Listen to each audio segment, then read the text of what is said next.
does seem like we have a lot of young people here today, and I think that's wonderful to start with, but it encourages me in speaking on the subject that I'm going to speak on here, because we're only a little over 3 weeks away from Passover, as we heard in the sermonette, leading up to that as well.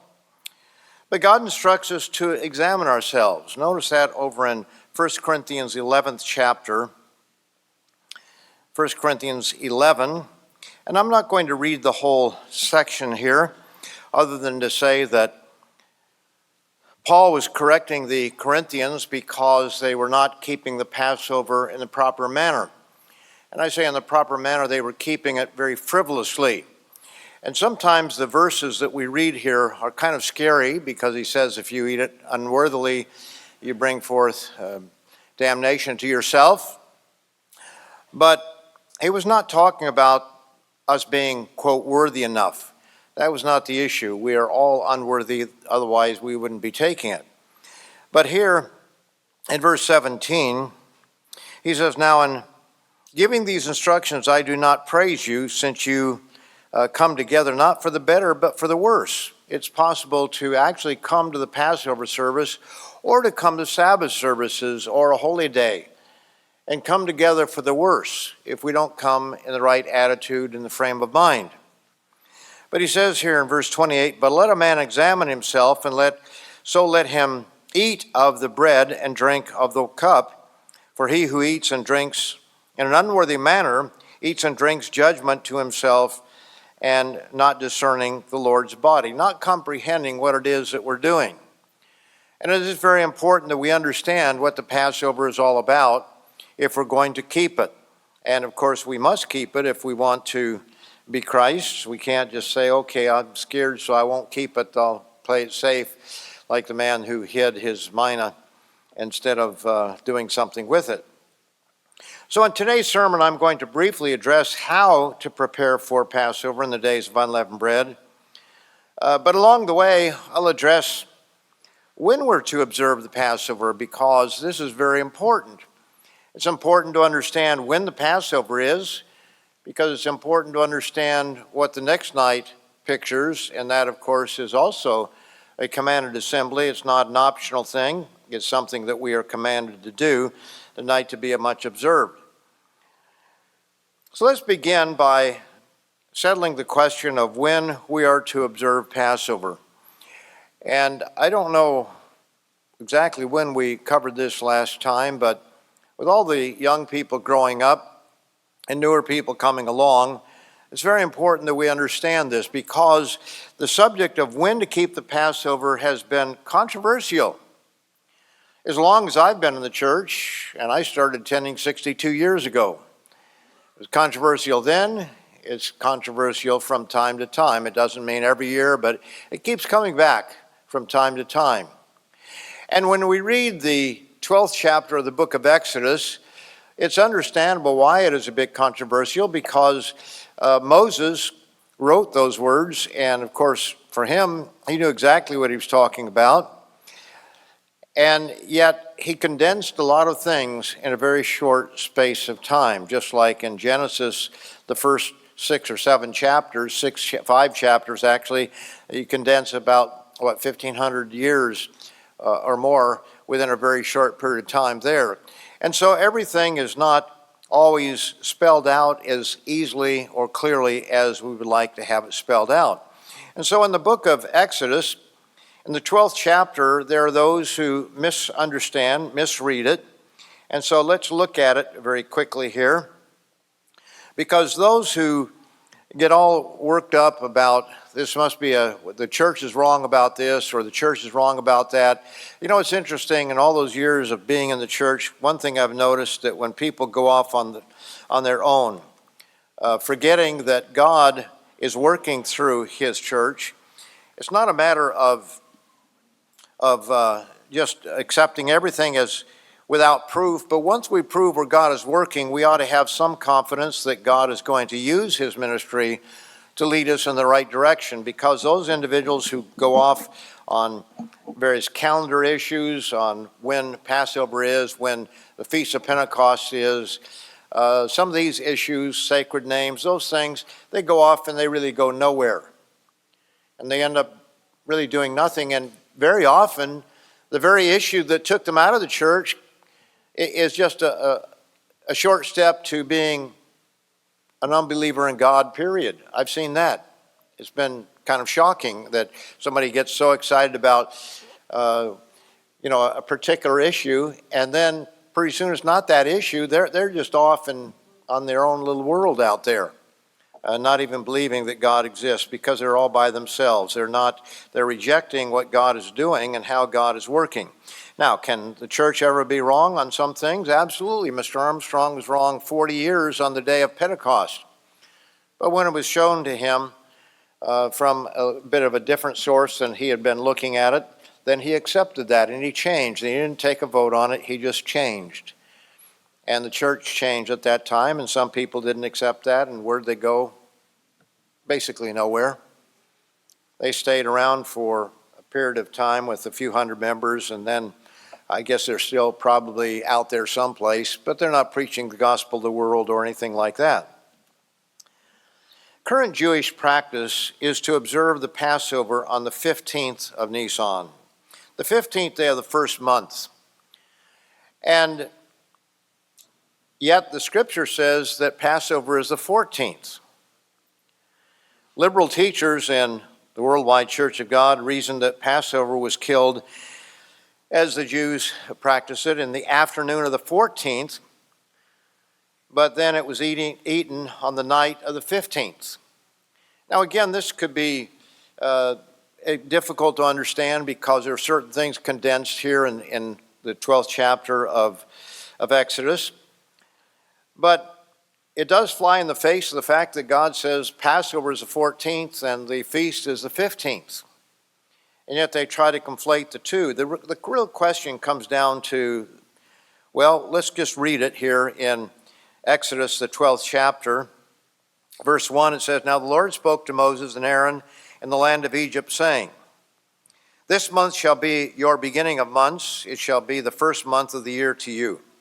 Verse 3, Exodus 12, verse 3. "Speak to all the congregation of Israel, saying, On the 10th day, or the 10th of this month, every man shall take for himself a lamb, according to the house of his father, a lamb for a household. And if the household is too small for the lamb, let him and his neighbor next to his house take it according to the number of the persons. According to each man's need, you shall make your count for the lamb." Now it is interesting there that he doesn't speak of tents. He speaks of houses, that they were in houses at this time. And there's nothing indicating a tent or qualifying for that. He does qualify that if you don't have a lamb, you can take a goat of the first year. Verse 5, "Your lamb shall be without blemish, a male of the first year. You may take it from the sheep or from the goats." And then verse 6, it's a key here.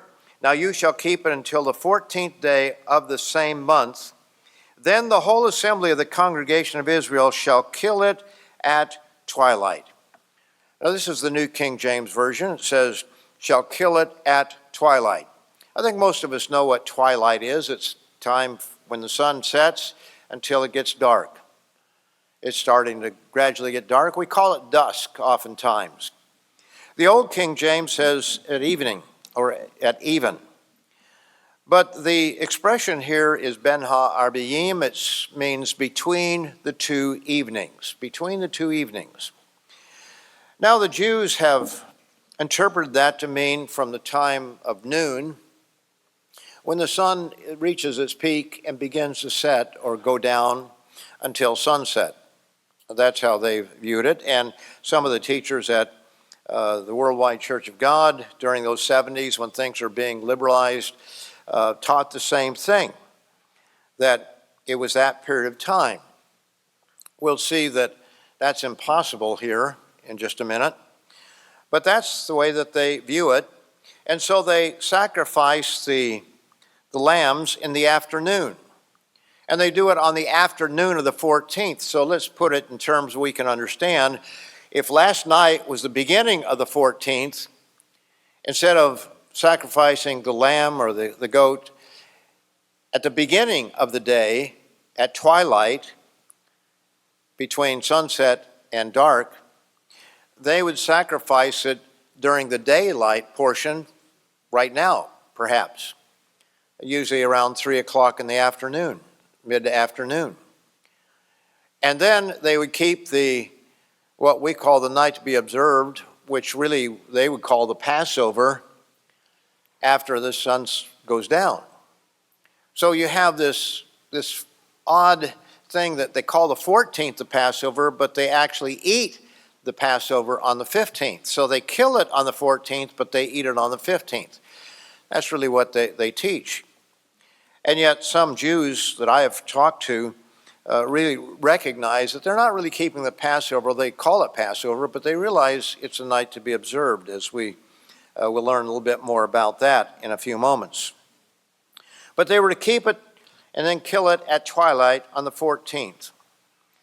Now, the question is, what does this expression Ben ha-arbayim, or between the two evenings, mean? Does it mean from noon till sunset, or does it mean from sunset until dark? Those are the basic two meanings of it. The Jews divide up the afternoon in various ways, but it's that time when the sun is starting to go down as opposed to come up. Many of the modern translations have at twilight because they recognize that that is what it means. But let's go to a scripture that really nails it as to when it is. Over in the 16th chapter of Exodus, God, through Moses, recorded an event that took place. And this is a very significant chapter for a number of reasons. But God is reintroducing them to the Sabbath. And the children of Israel are complaining. It's the 15th day of the second month after they departed from the land of Egypt. This is not Passover night. This is a month later, a month and a day later. And then in verse 3, and the children of Israel said to them, although we had died by the hand of the Lord in the land of Egypt, when we sat by the pots of meat, when we ate bread to the full, for you have brought us out into the wilderness to kill this whole assembly with hunger. So they're complaining. This is only a month after they've left Egypt, and now they're complaining that they don't have anything to eat. Now they had flocks and herds, and so you'd have milk and cheese, I guess. You'd have a number of things, but they're complaining about it. And so in verse 4, the Lord said to Moses, behold, I will rain bread from heaven for you, and the people shall go out and gather a certain quota every day, that I may test them whether they will walk in my law or not. You know, brethren, God is testing us. When you read over in the book of Deuteronomy, he says that I did these things to test you, to see what was in your heart. And God is testing you and me in various ways at different times to see what's in our heart. And when people start to, or they forget, and they have their own opinions on things, it reminded me of the time that some woman asked Mr. Armstrong, she said, well, I'd like to tell, it wasn't really a question, it was more of a statement. Let me give you a woman's point on this. That was the wrong thing to say, because he let her know right then and there he didn't give a hoot for what a woman's opinion was. He only cared for what God's opinion is on the subject. And sometimes our young people, teenagers, young adults, they think, well, I've got a better way. I know better. And you need to hear what my perspective is. No, what we want to know is what God's perspective is. And probably all of us have made that mistake at one time or many times in life of thinking that our opinion is important. And really it isn't when you think about it. The only thing that matters is what God says. And so here we have this situation where God is testing the people. And what is the test? Whether they walk in my law or not. Now, what was the test that we read of here? You can read it for yourself. He was going to give them flesh to eat in the evening, and the next morning they would have manna. And they would have it for 5 days, and they were not to save it over to the next day because it would breed worms and stink. But on the 6th day, twice as much would be given, and they were able to save it over for the Sabbath day. That was a test that God gave. Now it's interesting here, let's just read it. In verse 5, it shall be on the 6th, let me go back, verse 4. You gather a certain quota every day, that I may test them whether they will walk in my law or not. And it shall be on the 6th day that they shall prepare what they bring in, and it shall be twice as much as they gather daily. Then Moses and Aaron said to all the children of Israel, at evening, Ereb. Now, evening there is pretty generic. It can mean very late afternoon, it can be after dark, it can be dark. It's a very generic term. But it says here, at evening you shall know that the Lord has brought you out of the land of Egypt. Verse 7, and in the morning you shall see the glory of the Lord, for he hears your complaints against the Lord. But what are we that you complain against us? Moses and Aaron, who are we that you complain against us? This is God working here. But, it's interesting. When you think about it, here were people complaining against Moses because at that time they did not appreciate who Moses was. They was one of the greatest servants of God, far greater than anybody in modern times. But he held an office, and yet they were looking back on him and saying, well, who's this Moses? Who's this Aaron? They did the same thing with the Apostle Paul. These ought to be clues for us as to how God works and what he's going to do.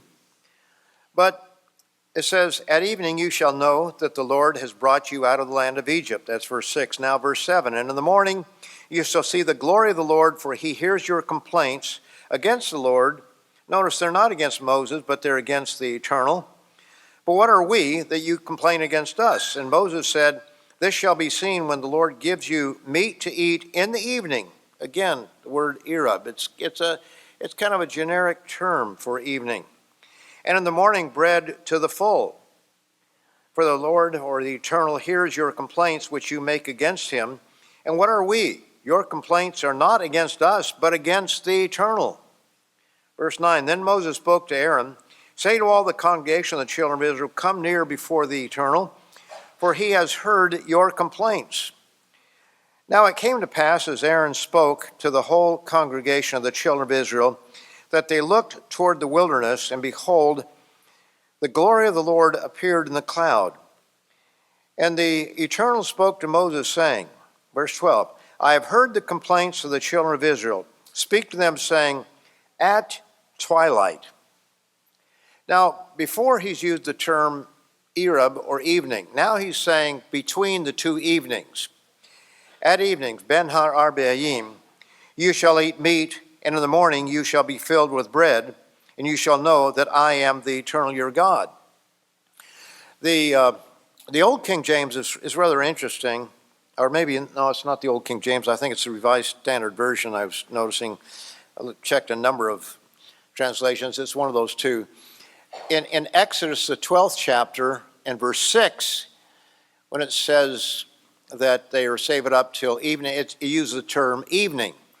But here, in Exodus 12, where it's not so controversial, you might say, it uses twilight, showing that the authors there knew what the meaning of between the two evenings was.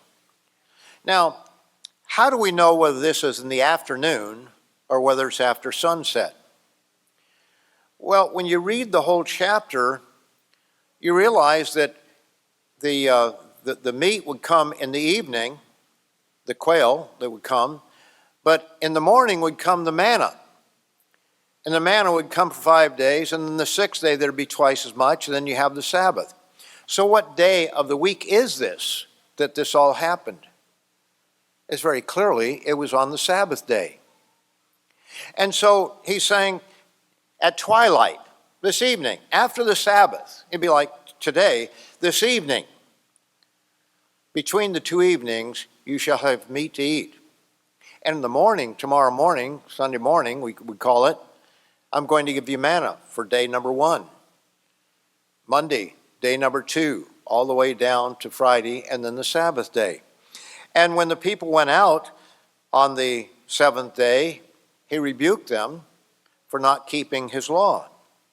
So the question is, between the two evenings, that expression here, could it mean in the afternoon, which would have been on the Sabbath day, that he would then give them all these quail that they would have to knock out of the air, as they're flooding through the camp, and they'd be chasing. You can imagine what this must have been like with the kids, how the boys would be. They'd be chasing after them, the girls would too, and then mom or dad would be cleaning them, which was really pretty simple. They just hold the wings down and pull the legs, and kind of pulls it right out of the skin, and then they'd have to, put it on the fire and start cooking it. They would not be doing this in the middle of the afternoon on the Sabbath, when the whole purpose of this was to test them, to show them the necessity of keeping the Sabbath. It's simply impossible. They would not have done it. God would not have done it that way. I think that should be obvious to most people. And I think the translators understood that, and that's why they called it twilight. So it says, so it was, verse 13, the quails came up at evening. That's a generic term, but we know that Moses said that it would be at twilight, being very specific when it would be. Quails came up at evening and covered the camp, and in the morning the dew lay all around the camp, and when the layer of the dew lifted, there on the surface of the wilderness was a small round substance as fine as frost on the ground, in other words, the manna that started coming. So very clearly, the biblical definition of Ben ha-arbayim, it's a very specific term. It's not just Erub, which is generic. It could mean, various things. You could understand it various ways. But Ben ha-arbayim, between the two evenings, makes it very clear that it would have been from sunset until dark in this particular case. Now, there's another matter back here in Exodus, the 12th chapter. Because you see, again, the Jews today and certain professing Christians say that this between the two evenings is in the afternoon of the 14th as opposed to the beginning. But we read here in verse 22 of Exodus 12 that there is this problem.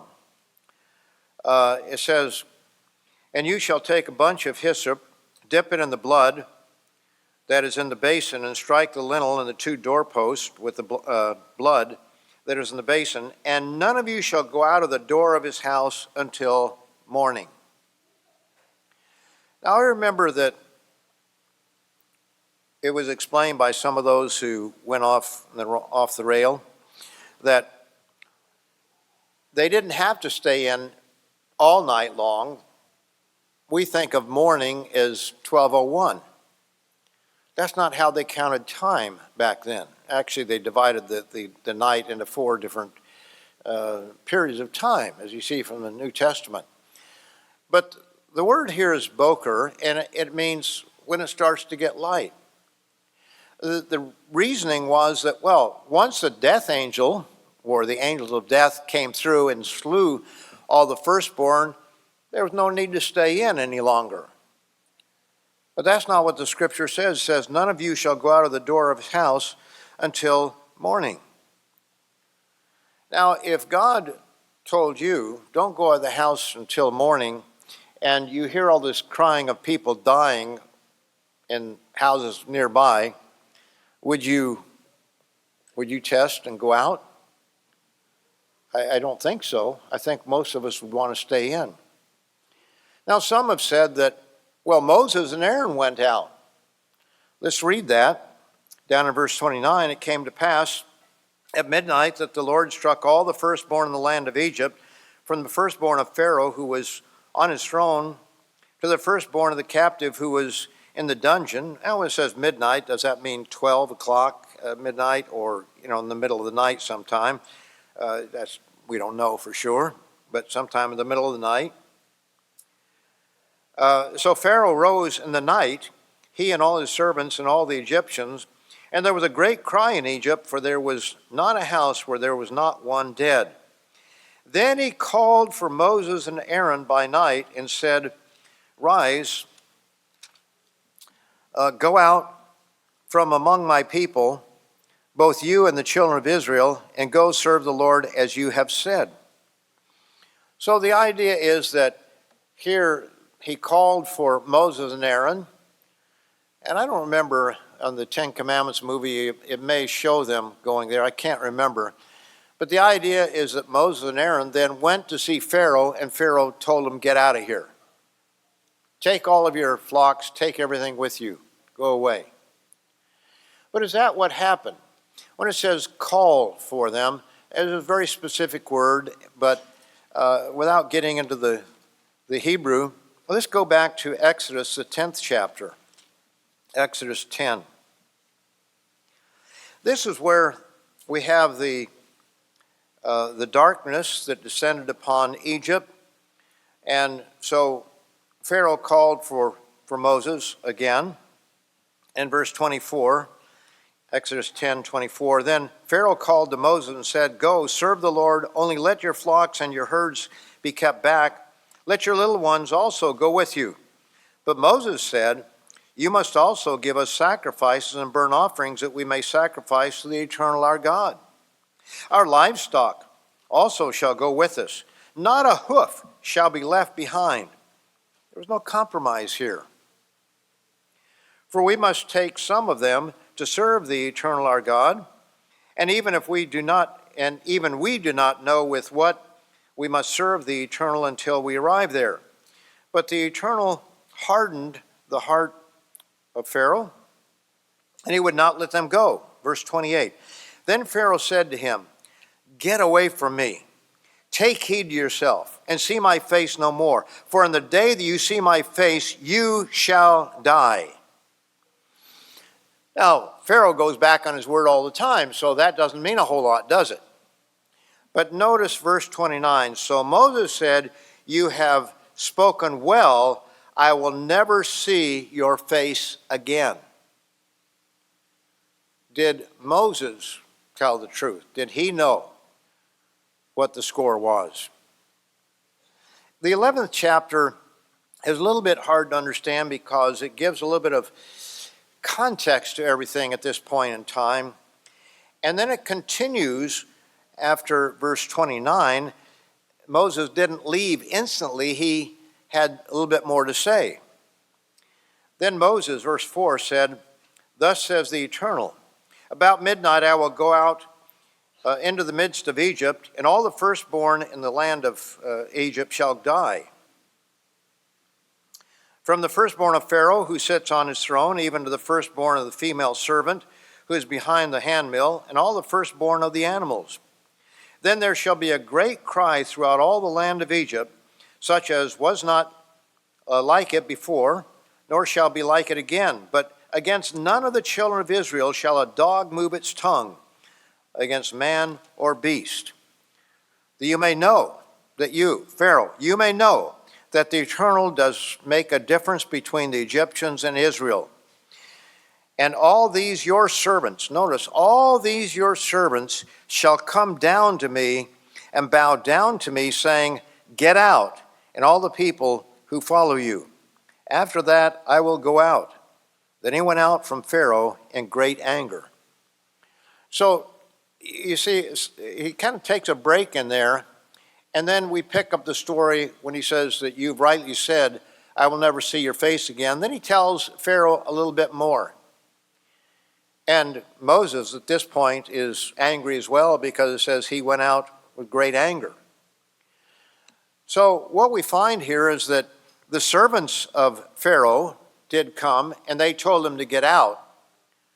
which they did, not instantaneously, because they obeyed God's command not to go out until Boker, till morning.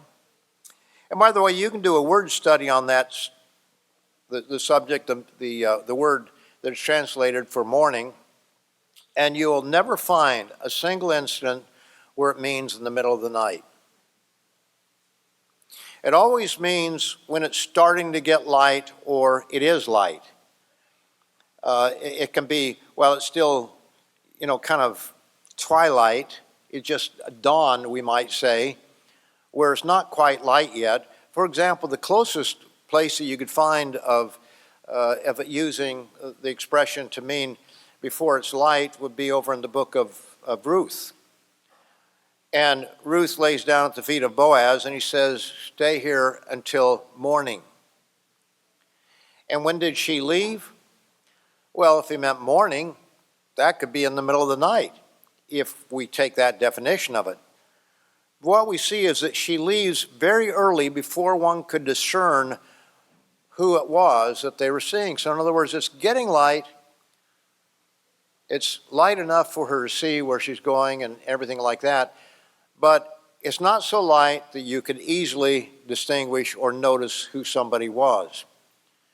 But that's about as close as you can possibly get to Boker, meaning any time other than that period of dawn.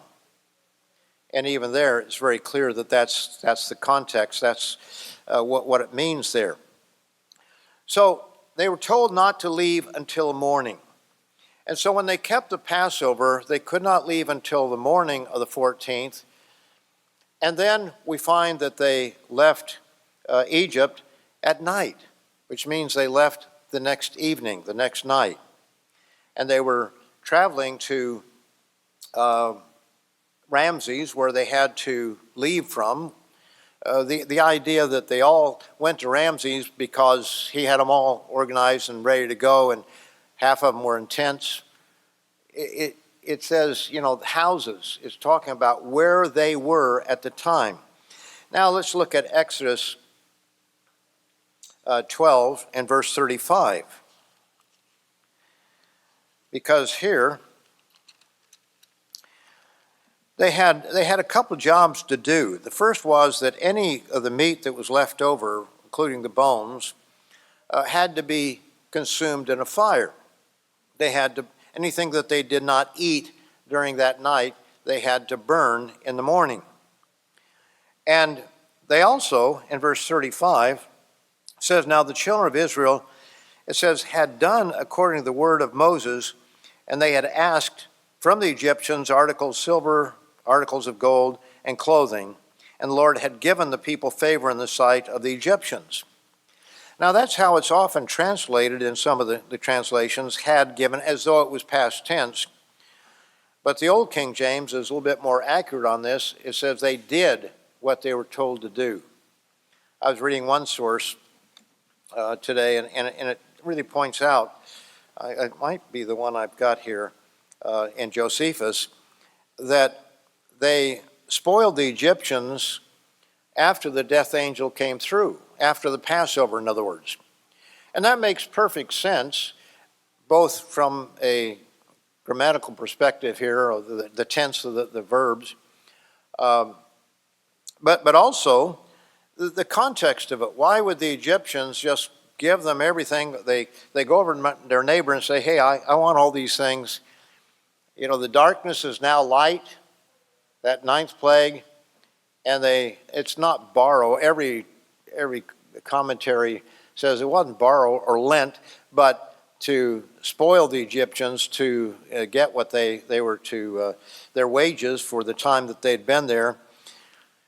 After people lost their firstborn, they'd be ready to get them out of there no matter what. All the other things they recognized was a problem, but now when they lost their firstborn, they're ready to say, we're all going to be dead if we don't get them out of here.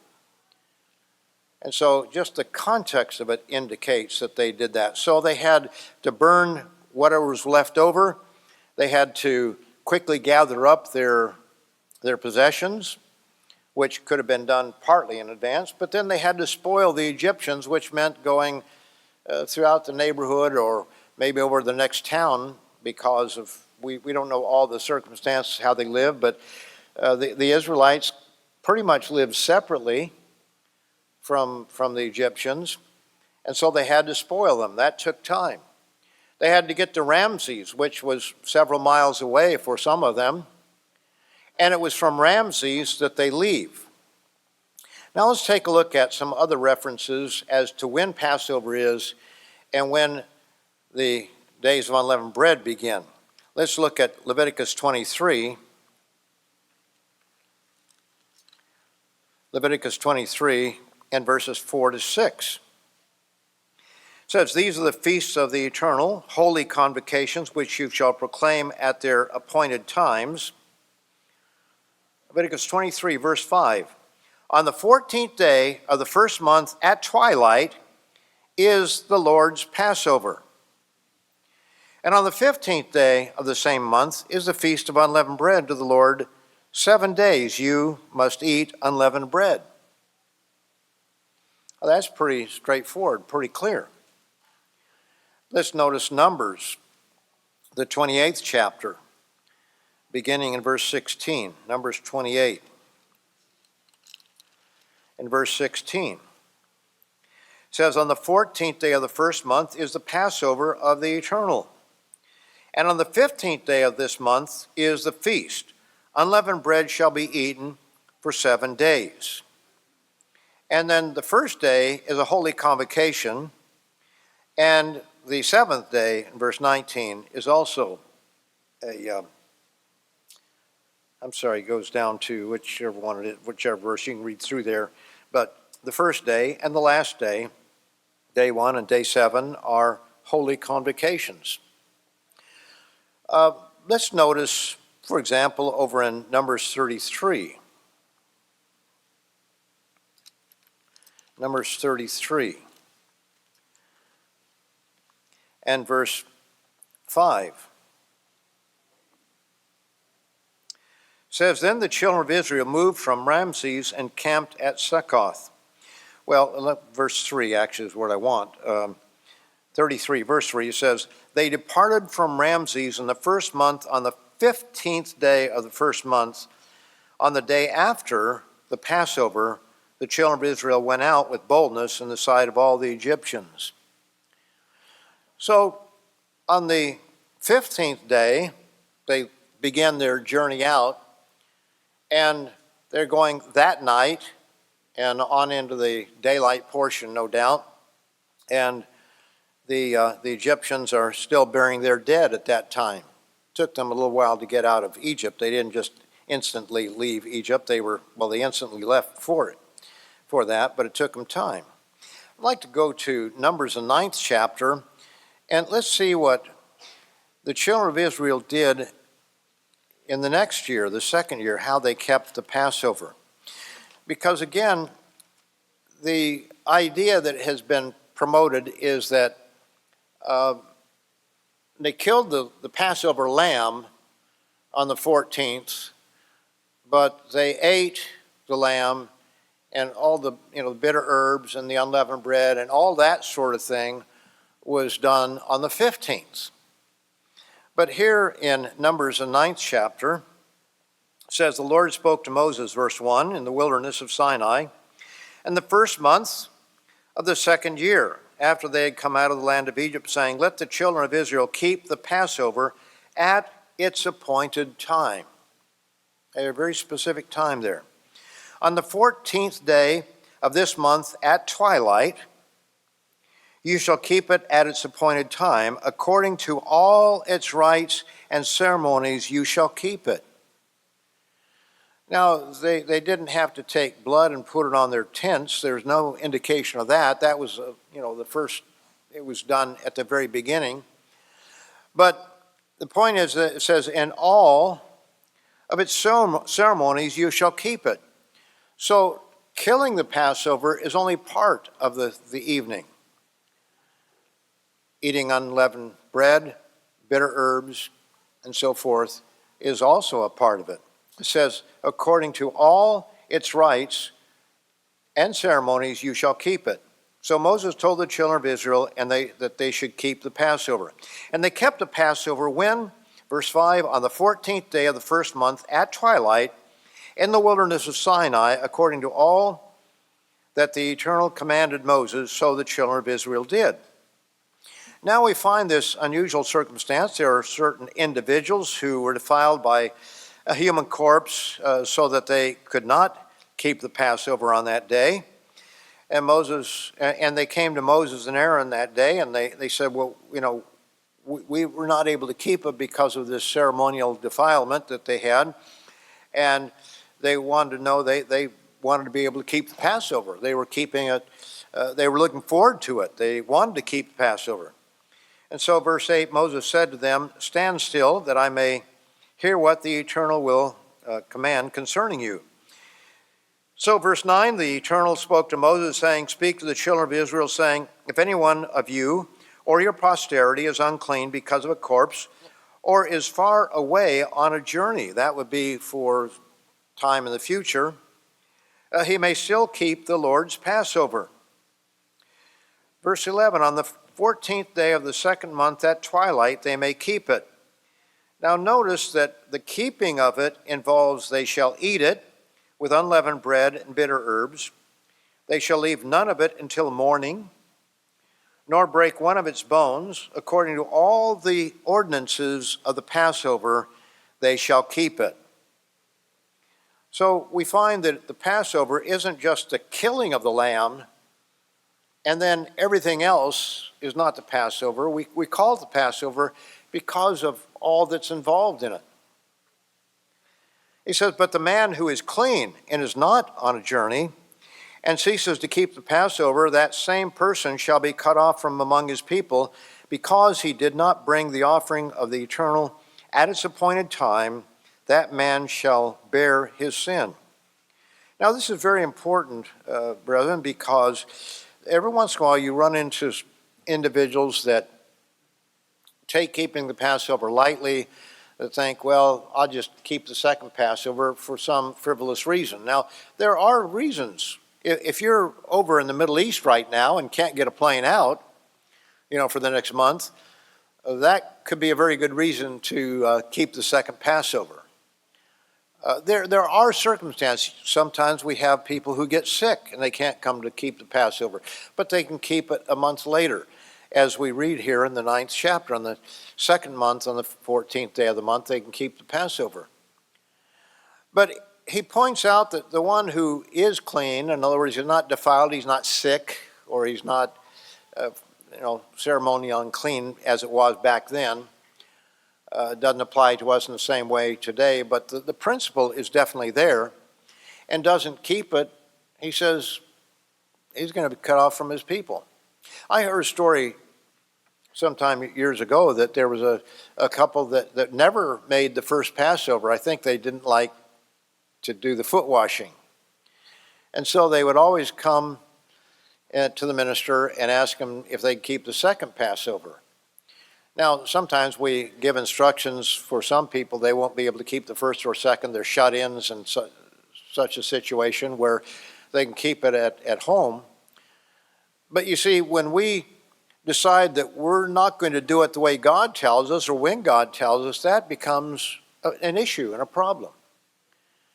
But God allows for people who get sick, for people who are stuck in traffic, as Mr. Strain was talking about there. We should plan ahead so that there is a problem. We used to say, stop off at the local, if you're in Canada, Tim Hortons, or local restaurant, Starbucks, or whatever it might be, McDonald's, beforehand and get a cup of coffee.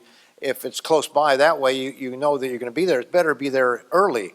But we don't really want people coming in way early, because there's the setting up of everything and making sure instructions, everybody knows what they're supposed to do. So I used to say, don't come in before 15 minutes before the Passover starts, but at the same time, don't come in afterward. So be there in the neighborhood, sit in your car, go to Starbucks or whatever it might be, and then make sure that you're there close enough so that you don't have to take a chance on not being there. Now, it depends how far you have to travel and all kinds of factors, but that's just a suggestion that you try to be there as close as you can. But there is for those who, beyond their ability to do so, can't keep the Passover, there is that second month. But notice that it was all the ordinance of the Passover shall they keep it. Now, does it make sense that you kill the lamb on the 14th, but you eat the lamb, the bitter herbs, everything else, the unleavened bread that you call, when you kill it, the Passover, but when you eat it, it's not the Passover? That just doesn't make sense. But this is the type of thing that people sometimes do. Clark's commentary says this, referring to Exodus 12 and verse 15. It says, this has been considered a distinct ordinance. Talk about the days of unleavened bread. This has been considered a distinct ordinance and not essentially connected with the Passover. The Passover was to be observed on the 14th day of the first month. The Feast of Unleavened Bread began on the 15th and lasted 7 days, the first and last of which were holy convocations. So even outsiders recognize that. Now, it's interesting because they can't quite sort this out, how the Jews keep it on the 15th. And so sometimes when you read, you have to kind of read between the lines because they get confused. I was reading Dennis Prager's commentary on Exodus, and he makes it very clear that it is a separate ordinance, but then he kind of shades it in such a way that you can interpret them keeping it on the 15th, even though it's clear that he knows better on that there were two separate ordinances. I'd like to read a little bit from Josephus. Josephus has a bit to say about the subject. He says, in the month of Xanthicus, which is by us called Nisan, and is the beginning of our year, on the 14th day of the lunar month, when the sun is such and such, the law ordained that we should every year slay that sacrifice which I before told you we slew when we came out of Egypt, and which was called the Passover. And so do we celebrate the Passover in companies, leaving nothing of what we sacrificed till the day following. So they had to, destroy it sometime at night. He says, the Feast of Unleavened Bread succeeds that of the Passover and falls on the 15th day of the month and continues 7 days. So it's clearly a separate feast there. Now, a little bit earlier, Josephus, by the way, that's, if you want to look that up, it's Antiquity of the Jews, Book 3, Chapter 10, 3:10, paragraph 5. Now let's go back to Book 2, and this is chapter 14, and paragraph 6. It says, but when God had signified that with one more plague he would compel the Egyptians to let the Hebrews go, he commanded Moses to tell the people that they should have a sacrifice ready, and that they should prepare themselves on the 10th day of the month, and it mentions Xanthicus, against the 14th. He says, and that he should carry away the Hebrews with all they had. Accordingly, he, having got the Hebrews ready for their departure, and having sorted the people into tribes, he kept them together in one place. Now that is possible, but when it says kept them together in one place, we have to recognize that a lot of things that Josephus said just don't hold up. So you don't make doctrine based on it, but sometimes we can support doctrine based on these things. But whatever, they kept it in homes. It says, but when the 14th day was come, and all ready to depart, they offered the sacrifice and purified their homes with the blood, using bunches of hyssop for that purpose. And when they had supped, they burnt the remainder of the flesh, so just ready to depart. Whence it is that we do still offer this sacrifice in like manner to this day, and call this festival Pascha, which signifies the feast of the Passover. So the eating of it, very clearly he shows here, is part of the Passover, because on that day God passed us over and sent the plague upon the Egyptians for the destruction of the firstborn. So very clearly the Passover involves not only the killing of the lamb, but the eating of the lamb. And it says every place the Passover is the 14th, but the feast is the 15th, the Feast of Unleavened Bread. A little bit later, this is book 2, chapter 15. In the first paragraph, it says, we keep a feast for 8 days, which is called the Feast of Unleavened Bread. Now, the Bible says it is a feast for 7 days, but what he shows there is that this whole time is an 8-day period. You have Passover for a day, and then you have the Feast of Unleavened Bread for 7 days. By the time we get to the New Testament, the terms Passover and unleavened bread are pretty much used interchangeably.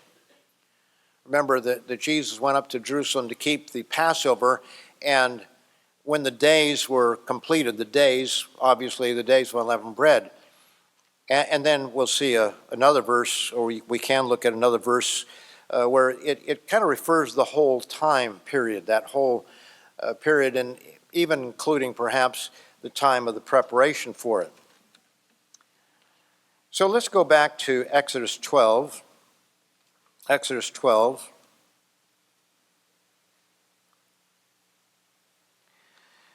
And we find that they kept the Passover. The death angel came through. If we say death angel, that may be angel of destruction, I think is how it says in Psalms, but we shorten to say the death angel. But hopefully we understand that. He says here that they spoiled the Egyptians, and then in verse 37, then the children of Israel journeyed from Ramses to Succoth, about 600,000 men on foot besides children, a mixed multitude, and they had a great amount of livestock. They baked unleavened cakes, verse 39, for it was not leavened because they were driven out of Egypt and could not wait. Now the sojourn, verse 40, of the children of Israel who lived in Egypt was 430 years. And that's a technical, something needs a little bit of explanation, but I'll leave that for others at this time. And it came to pass at the end of the 430 years, on that very same day, it came to pass that all the armies of the Lord went out from the land of Egypt. It is a night of solemn observance to the Eternal for bringing them out of the land of Egypt. This is that night of the Eternal, a solemn observance for all the children of Israel throughout their generations. So it is a night of solemn observance. I bring this out because sometimes people think, well, Passover is important, but the night to be observed, that's not important. And part of the reason for that was because in worldwide, they began to change the Passover to the 15th. And so what is this night to be observed about? In other words, they just conflated the two. And yet these are two separate events. Notice in the 12th chapter and verse 26, it shall be when your children say to you, what do you mean by this service? He's talking about the Passover. That you shall say, it is the Passover sacrifice of the Eternal, who passed over the houses of the children of Israel in Egypt, when he struck the Egyptians and delivered our households. So the people bowed their heads and worshiped. So the Passover pictures the time of God passing over the children of Israel because of the blood on the doorpost and the lintel. But then in the 13th chapter, we read this, verse 5, it shall be, when the Lord brings you into the land of the Canaanites and the Hittites and the Amorites and Hivites and the otherites, that he swore to your fathers to give you a land flowing with milk and honey. He says, verse 6, 7 days you shall eat unleavened bread, and on the 7th day there shall be a feast to the Eternal. Unleavened bread shall be eaten 7 days. No leavened bread shall be seen among you, nor shall leaven be seen among you in all your quarters. And you shall tell your son in that day, saying, this is done. Why? Because of the Passover? No. This is done because of what the Lord did for me when I came up from Egypt. It shall be as a sign to you on your hand and as a memorial between your eyes, that the Lord's law may be in your mouth. In other words, it's talking about the time that they came out of Egypt. That's what the days of unleavened bread picture. And we know that it took them 7 days to get out of Egypt. We believe it was on the 7th day. That's tradition among the Jews, and it makes sense, everything that we understand and how God works, that they walked through the Red Sea on the 7th day, and that was what got them all the way out. So the Feast of Unleavened Bread pictures leaving Egypt behind, leaving sin behind, the leavening behind, and being cleansed by, or eating unleavened bread, not cleansed by that. It was the Passover that we know cleanses, as it were. But going out from Egypt, it pictures us putting the leaven out of our lives. Now let's look at the New Testament. Let's go over to Mark, the 14th chapter, because this becomes very important for us to understand the timing of this. And we know that Jesus would have kept the Passover at the right time. But here in Mark, the 14th chapter, and verse 12, it says, now on the first day of unleavened bread, when they killed the Passover, or the Passover lamb. As I said, by the time you get to the New Testament, even before that, well before that, the term Passover and unleavened bread became somewhat interchangeable. There were still distinct ways that each were to be kept and distinct meanings for it, as we will see what Christ did on the Passover, not on the days of unleavened bread. But here it says the first day of unleavened bread, when they killed the Passover lamb. So this is the killing of a Passover lamb. It's coming up to that time when they are to kill the Passover lamb and to keep the Passover. And then we read this account. Matthew, Mark, and Luke all tell the same story, that he sent his disciples to go in and prepare the place for the Passover. And then they met and they kept what the world calls the Last Supper, sometimes referred to the Eucharist, but the Last Supper as they call it. In reality, it was not the Last Supper. It might have been his Last Supper with them, although he ate, I think, later on up in Galilee. He had some food prepared for them when they were out in the boat. But whatever way you want to look at that, it's not the Last Supper, it's the Passover. And that has been hidden by professing Christianity. They've taken a very different view on what it is. Up here in Asheville, I went to a seminar by a Jewish man who used the book of Mark to try to prove that the Passover was not that last meal that Christ ate. It was amazing. It was an all-day seminar, in the morning and the afternoon, with lunch in between, trying to prove from the book of Mark that Jesus did not eat the Passover with his disciples. And yet here it says that they killed the Passover lamb. It was the day they killed the Passover lambs. And then in verse 16, the disciples went out and came into the city and found it just as he had said to them, and they prepared the Passover. And if you go over to Luke's account, he says about 7 times that it was the Passover. So Matthew, Mark, and Luke all call it the Passover, and yet you've got some Jewish scholar out there. I don't know why he was worried about what Christians do, as he would see them. It was for ministers. And because I would go up to the hospital and we had to register and everything, I guess I got an invitation through that. I'm not sure exactly how I heard about it, but I thought it'd be interesting, and it was. It was interesting because he couldn't have gotten it more wrong. It's amazing. Matthew and Mark make it abundantly clear that the Last Supper was the Passover. Now in the book of John, John writes later, the synoptic gospels, Matthew, Mark, and Luke, leave some things out, and John clarifies some things later on. So the 18th chapter of the book of John tells us,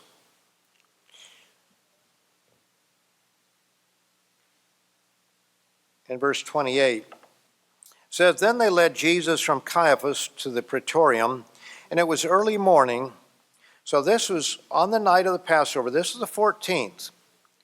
"But they themselves did not go into the praetorium, lest they should be defiled, but that they might eat the Passover." So it is clear from the scriptures that there were two Passovers that were kept there, and there's some historical evidence of all this, and the Jews have always been arguing over various things, as they say, and I'm not picking on Jews.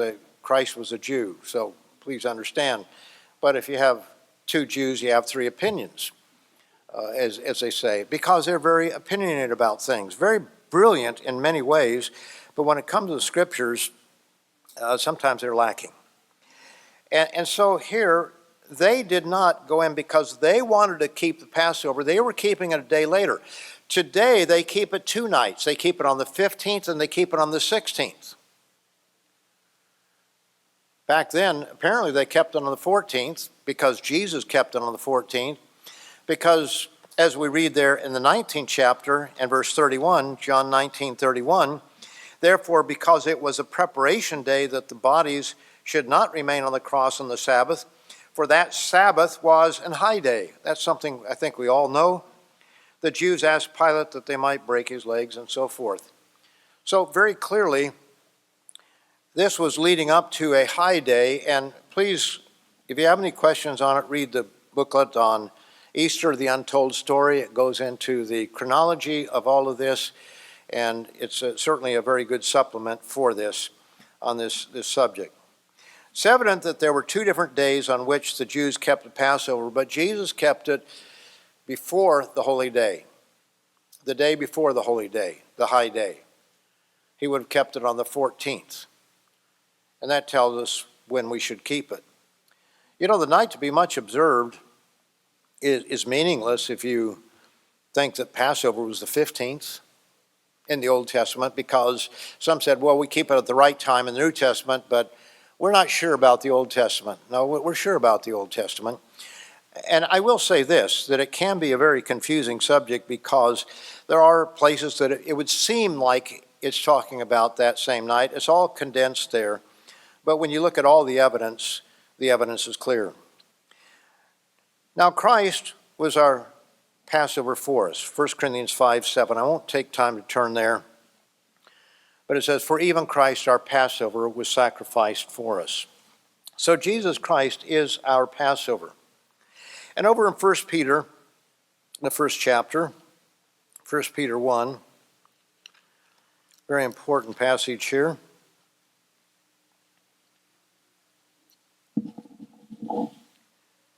In verse 13, it says, "Therefore, gird up the loins of your mind, be sober, and rest your hope fully upon the grace that is to be brought to you at the revelation of Jesus Christ." Now, use the word grace there, and this is so important, because really what I want to get down to, and I'm running out of time, but the fact is that we go to one extreme or the other. And we see this in the writings of the apostles. The apostle Paul was dealing with the Jews who tried to justify, in other words, make right their past by all kinds of physical duties. James was talking to a different group of people who thought that behavior doesn't matter.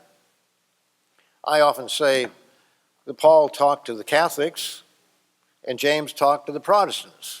Now, we know there were no Catholics or Protestants at that time, but he talked to that mindset. And in the church, sometimes we get caught someplace in the middle where we do not appreciate the sacrifice of Christ, and we feel guilty. We run around our whole life feeling guilty. And then at the same time, you have other people that Behavior doesn't seem to matter at all because they do all kinds of things, and it doesn't seem to affect them whatsoever. And both extremes are wrong. As it says here, as obedient children, verse 14, verse 15, but as he who called you is holy, you also be holy in all your conduct. So conduct does matter. Because it is written, be holy, for I am holy. And if you call on the Father who without partiality judges according to each one's work, conduct yourselves throughout the time of your day here in fear, knowing that you were not redeemed with corruptible things.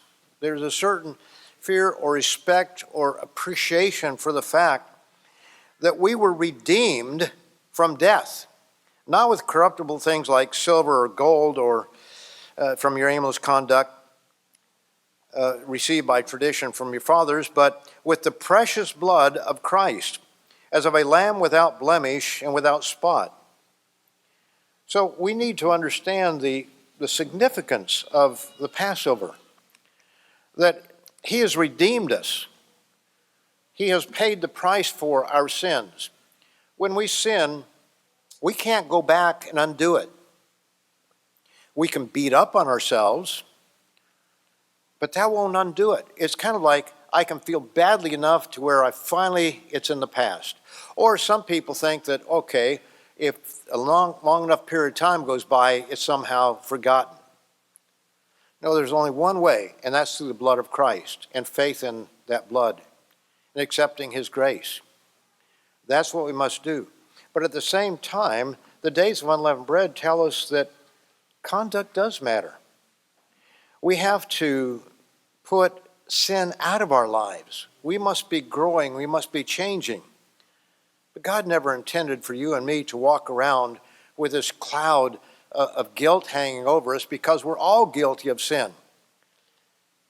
Please don't go to one extreme or the other. Understand what Christ did for us, understand what we have to do, but then appreciating what has been done for us. In Romans, the 5th chapter, Romans 5,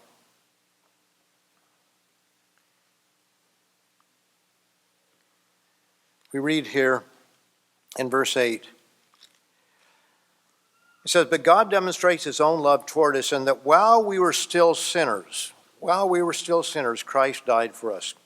Much more than having now been justified, having our past sins forgiven by his blood, and being made right once again, brought in line with God, we shall be saved from wrath through him. Notice that we are not saved by his blood, but we are saved from wrath through him. For if, verse 10, when we were enemies, we were reconciled to God, brought back to a right relationship with God, through the death of his Son, much more having been reconciled, we shall be saved by his life. And you can read Galatians 2:20, which shows us how. I'd like to read one final scripture over in Hebrews, the 9th chapter. Because you see, there are those in Judaism, there are those in Catholicism, there are those in various other religions, and that could include you and me, depending on how we think on these things, who try to justify ourselves through some other means than the sacrifice of Christ. But here in Hebrews 9, verse 11, Hebrews 9:11, but Christ came as high priest of the good things to come, with a greater and more perfect tabernacle, not made with hands, that is, not of this creation. He didn't come with the blood of goats and calves. He's a high priest, but he didn't bring those things along. But with his own blood, he entered the most holy place, the very throne of God, once for all, having obtained eternal redemption. Some people misunderstand and think that at Passover our sins are suddenly forgiven. No, they were forgiven before. Passover is a memorial. It's a remembrance of what was already been done. It is not as though we suddenly cleansed at Passover. No, we were cleansed at baptism, and Christ is our high priest, and he goes to the Father on our behalf, but this is a remembrance. This is a memorial of what Christ has done for us. For if the blood of bulls and goats and the ashes of a heifer sprinkling the unclean, verse 13, signifies for the purifying of the flesh, how much more shall the blood of Christ, who through the eternal Spirit offered himself without spot to God, cleanse your conscience, notice, cleanse your conscience from dead works to serve the living God. In the sacrifices of the Old Testament, there was always a remembrance of sin, a reminder of their sins. But God, through Jesus Christ, came to cleanse our conscience of those past sins. We can't go back. We can do nothing about the past except ask for God's forgiveness, sincerely, heartfeltly, and then pick ourselves up and go forward. Learn from our mistakes, but not dwelling on them day after day and thinking, oh, I wonder if I'll make it. No, God gives us good news through the sacrifice of his Son. So Passover, whether it be the Old Testament, picturing the New Testament Passover, the night to be observed, the beginning of our leaving Egypt, the time to celebrate as well. And the days of unleavened bread teach us that we must change, we must grow, we must overcome. But above all else, we need to understand that we have a great sacrifice that has been made on our behalf through the death of our Creator, the one that gave us life in the beginning. And his precious blood has been shed that we don't have to walk around continually with a guilty conscience.